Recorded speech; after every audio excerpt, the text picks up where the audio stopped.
I'm gonna tell you how you really should be washing your jeans. Now, I may get some haters for this because you actually do not need to wash your jeans hardly at all. Do you see? I'm not in the laundry room. Did you notice that? Do we have any visible stains? If there's anything that, has been a hot weekend, I've been wearing them a ton, whatever it is, all I'm gonna do is give them a little refresh spray. So you can make your own. You can do a little bit of water, and vodka will do a disinfectant.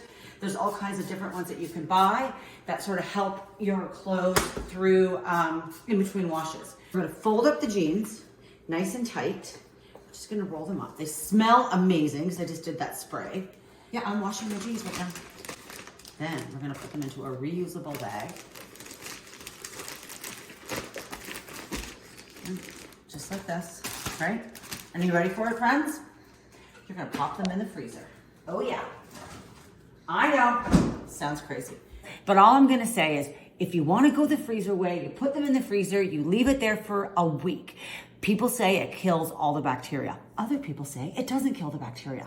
All I'm going to say is that you do not need to wash your jeans as regularly as you think you do. Between a fabric deodorizer, a little bit of freezing, you should be able to keep those jeans out of the washer, saving more water.